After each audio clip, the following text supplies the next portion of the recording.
Hello there, and welcome to another Starfield video. Today we're going to be asking the question, is the Starborn Guardian worth it? So for those of you that may not know, the Starborn Guardian is a ship that you unlock after you progress, spoilers by the way, after you progress through the end of the main storyline in Starfield. Once you get to that point, you will enter an object called the Unity, and the Unity basically acts as a new game plus. You start off from scratch. You lose your ships, your money, everything but your level and your perks invested. Once you go through the Unity for the first time, you are given a Starborn Guardian, which is kind of the equivalent of basically it's supposed to be like your new frontier, kind of, which is this here. And then as you make continuous trips through the Unity, you can eventually upgrade your Guardian to a level 6, or tier 6, as we see here. Now the question is it worth it? In order to grind through the quest line, or the main quest, to kind of get to that tier 6, which some people might want to do, it can be quite tedious. You can skip a lot of the main quest by using the Starborn dialogue, but it's still going to take you a fair few hours to get to the max level, at least if you're going down the normal methods. So yeah, is it worth getting? A lot of people were a bit put off when they got the Guardian, considering that while it looks very cool, players have been coming up with equally cool ships that you have far more customization around. So what we're going to do basically is we're going to first look at the stats. So this is the base Guardian, as you can see here. It's got a fuel of 1500, it's got a hull of 649, cargo capacity of 950 with shielded cargo of 150. It's got an A-class reactor with 22 power, has a crew of 5, jump range of 30 light years, a shield of 1385. It has 25 damage solar, and then the 73 damage, which is his torpedo. So the big kind of shtick with this ship is it doesn't have your normal weaponry, and obviously it's not customizable. So it has the solar cannon, which is kind of a pulse cannon almost, or like a burst cannon. That's your main primary armament. And then it has a kind of a vortex torpedo type weapon that kind of disables the ships and stuns them. It's very cool, very flashy. And then obviously it also has the feature of the boosting. With the Guardian, if you boost, you go invis briefly, which makes you de-aggro specific enemies. So aside from that, it's not amazing. Like if we look at the base stats, you could definitely make an A-class vessel that would have more hull and definitely better weapons and crew and reactor. Same as jump range. Shield is going to be a bit tricky because without perks, the best shields you're going to get is around 900. Now, if we look at the tier 6 version, you'll notice there's a bit of a jump. So the tier 6 version, same amount of fuel. It doubled the hull at 1254, which is very good hull. Cargo capacity stays the same. And then the shield jumps down, weirdly. I don't know why that is. I don't know if that's like a bug on my part, but it definitely shouldn't be going down. I'm going to chalk that up on a bug because when you actually use both the vessels, this one has higher shields. So it does have higher shields, although currently I'm not sure exactly how high they are. And then obviously the solar weapons and the torpedoes get a bump. The torpedo doubles and the solar weapon almost doubles. So yeah, in terms of just the general aesthetic of the vessel, it's a very cool looking vessel. I feel like a lot of people won't deny that. And you get some cool dialogue from various NPCs, mainly the mechanics, or the ship mechanics. They're like, oh, that's a cool ship. But how good is it really? So I've got a little test setup, which we're going to jump to really quickly. Alright, so here we are in my little kind of setup. Now you'll notice the shields has jumped a little bit. And this is because I currently own the vessels and I have a perk that increases my shield. But as you can see there, the shield on the Guardian 6 is better than the shield on the Guardian 1.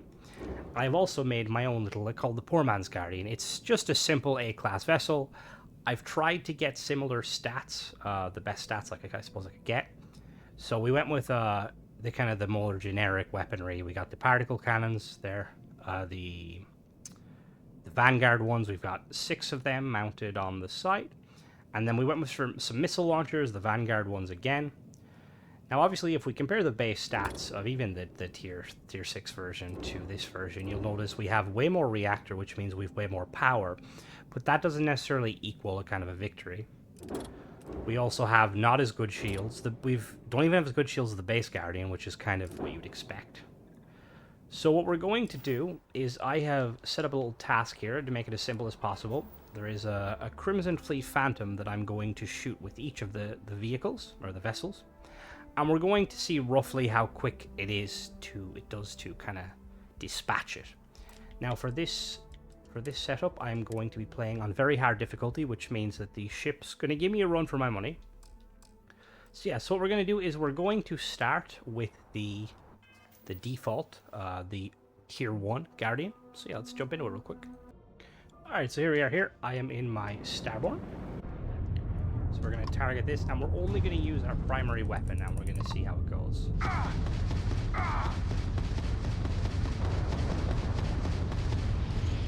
As you can see, on very hard difficulty, the weaponry has some difficulty kind of piercing. So slowly out. The shield, that shield is kind of giving me that little edge in combat.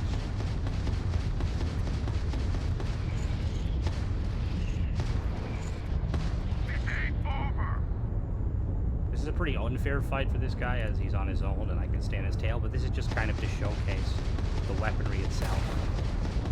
People in the hull, nice.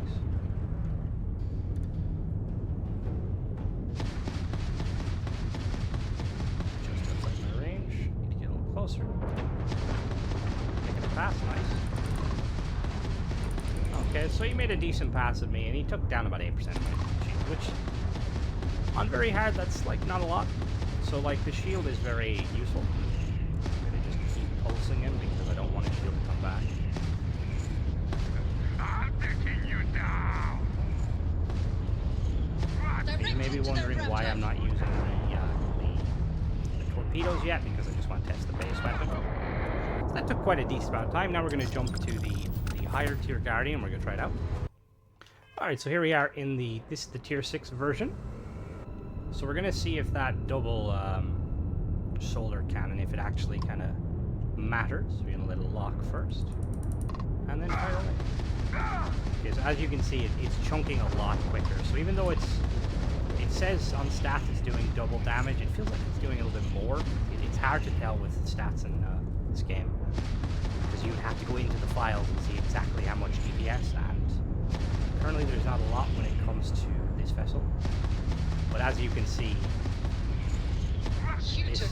the increase in this weapon is allowing me to kill him in potentially like 3 bursts from like 100 meters, which is pretty impressive. Now we're going to really quickly jump to the Poor Man's Guardian, a ship I've made, and we're going to see how it handles. Alright, so here we are in my Poor Man's Guardian, and I'm just going to put maximum pips to the particle weapons and maximum pips to the shields. I'm not going to worry about the engines too much, or the missiles. So you may be thinking, Crimson, phenomenal building as always, and I thank you. But that was sarcasm. This is a pretty rough looking ship. Anyway, we're going to start firing. As you can see, these weapons absolutely chunk. And if I hadn't missed there, yeah, it would chunk even harder. So these things kill absurdly fast.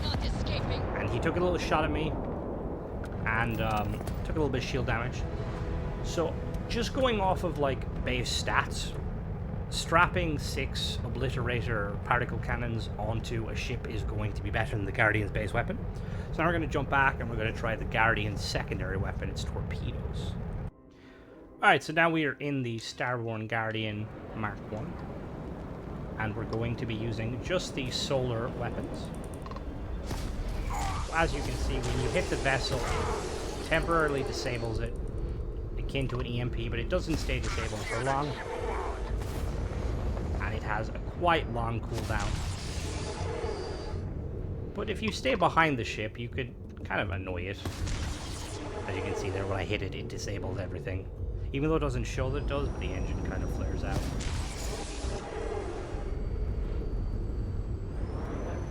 We'll keep going till we get the shield down, because I feel like I would be here a while. As This is one of the downsides with these Starborn weapons. As you can see, there's only 3 pips there for the weapons, so we can't exactly put extra pips into the weapons. Now, obviously, if you had specific perks, this would probably help with the cooldown, but for this test, we're not using. Ooh, how did I miss that? Oh, no, I didn't. Never mind, I did not miss that. Okay. Actually, I think we might be able to kill it outright. So it does a decent amount of damage. It does, like, let me fire again. The tracking is pretty impressive. Probably does, like, maybe... does a little bit of dot damage, you can see there. If you watch the health bar, like, chunks a little bit. Pretty interesting. And did that missile actually miss, or is it... no, yeah, that one missed. Just gonna this guy's shield back down to the water.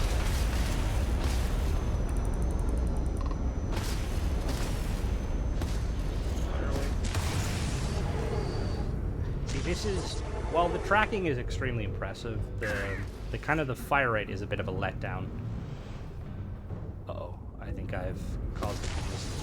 oh, it's gonna get it eventually. Whoa, that's actually pretty... that's pretty cool, although I don't know if it's actually gonna hit the thing. Oh, there we go. So yeah, like, while it's definitely an impressive light show, and it's pretty fun to disable them, the disabling doesn't last very long. I feel like given that the Starborn Guardian is supposed to be this badass ship, at the very least, it should actually act as an EMP and disable the ship for maybe 5-10 seconds, so that way you could board it. So as you can see there, we're going to have a hard time killing it with just that, so we're going to swap now to the Tier 6 Guardian, just to see how that one performs. Alright, so here we are in the Tier 6 version, the Max version, and we're going to go and say hello to our friend again. So once again, this version of the torpedo is double the damage, so let's see. So as you can see, it does a lot more damage. Oh, that one missed. It's coming back though, don't worry. Oh, jeez, that nearly hit me. There you go. So while it is pretty fun to watch the missile chase down its target, that would probably get quite obnoxious in dogfights. But as you can see, it does do substantially more damage. It just has a very low kind of cooldown. Wouldn't be too bad if the cooldown was like set at the time the ship goes on EMP'd for, so you could kind of just keep it around. For some reason, Bethesda, you know, they want to balance the enemy ships. Oh, and they're firing on us. Nice. Yeah, this one it's much easier to kind of kill this vessel with.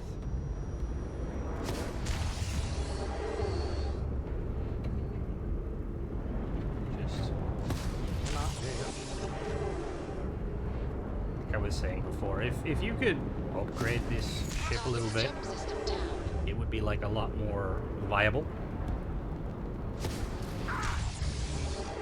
And one more, and he is gone. Alright, so finally we're gonna really quickly just check the boost, which is kind of one of the, well, the main kind of quirk of these vessels. Alright, so we're going to leave that little guy alone for now, and I'm going to show you. So this is kind of the main quirk of the vessel, aside from being cool. So it has a base speed of 180, and then when you boost, you go invis, and the ship jumps to 700 base boost. Now that boost may seem impressive, but it's not actually that hard to achieve that sort of boost, depending on your perks, and even depending on some of the ships. So I'm just going to try that again. I'm just going to do one more boost just to see. So it caps out at 710 boost. Now we're going to quickly jump to the max version to see if there's any difference. Alright, so here we are in the max level version, and we're going to get it up to speed again. So once again, the max speed on this vessel is 180, which is kind of expected. The boost again, 710. So the boost doesn't change at all. Now the boost is kind of useful. It's very similar to if you've ever played in this game and then also in Fallout games. I'm not sure about Elder Scrolls games. There's a perk where if you sneak, enemies lose interest in you, briefly. And that's kind of the purpose of this boost. If you're getting completely whaled in a fight, you disappear. And it's very niche. If you're playing on a harder difficulty, like very hard, like what I am now, and you're in a kind of a battle, like say, more akin to like the battles where you're helping the system defense fighting against random and enemy raiders, or if you're partaking in like one of the battles in the like main quest line, this can be quite useful because when you lose, the enemy will stop focusing on you and focus on everyone else. But a lot of the battles in this game, the random ones, they tend to be you versus multiple enemies, and in that situation, this isn't very helpful. The enemy will lose interest in you, it will stop firing, but it will still follow you because there's nothing else to follow. It will basically, it's a game, the AI knows where you are at all times, it's just being told, okay, he's invisible, we can't shoot. So yeah, so now we're going to really quickly just jump back and I'll give you my final thoughts. Here we are back in a minute. So, the main kind of the gist of the conversation, or the answer to the question of is it worth it? And sadly is, it depends. If you like the idea of the ship and you want to roleplay as a Starborn, or you just want to use the ship like you like it aesthetically, then yeah, it's definitely worth it. But if you're looking for a ship that is going to give you the absolute edge in combat, especially on the very hard difficulty, there's better, easier alternatives. Like in the time it would take you to get to New Game Plus 6 to get the Starborn Guardian 6, you would have easily amassed enough credits and built a massive C-class battleship that would put these ships down in a heartbeat. Now, for somebody that doesn't necessarily care about stats, but they don't want to really roleplay as a Starborn, like, what does it add as an actual ship? And as you can see here, it's got an interesting interior. It's quite cool.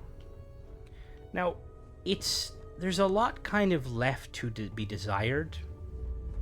Like, as you can see, it's a very open concept, no pun intended. It's got two storage options. It's got the cargo hold there, and then on the opposite side, it's got a captain's quarters with control rods. Okay, I didn't know where these came from, but mine now. So, unless you really like this sort of stuff, like you like the aesthetic of it, maybe you're like a die-hard Mothership Zeta fan and you just love flashy, sterile silver things, then yeah, you'll really like this ship. But unless Bethesda like rework it at some point, or maybe like a modder goes and reworks it, there's better alternatives. Like for an endgame ship, as you can see here, the stats aren't amazing, and it can only have a crew of 5, and your crew just stand there doing absolutely nothing. Like, I kind of would have expected Bethesda to maybe have some more rooms in it. Like, it's meant to be this like flashy spaceship from like an alternate reality. They could have gone TARDIS style and made it bigger on the inside. But obviously, you know, that's Bethesda. They wanted to do it their way, which is completely fine. But yeah, all in all, the Guardian's cool ship, cool concept. Kind of falls flat in some regards. But yeah, let me know what you guys think. Do you guys rock the Starborn Guardian? Do you prefer not to use it? Is it just one of those things that it sits there in your ship vent or your ship slot, taking up a slot, and you're like, I wish I could get rid of that? But yeah, as always, guys, thanks for watching. Don't forget to subscribe if you like this sort of content. As always, check out some other videos. Bye-bye.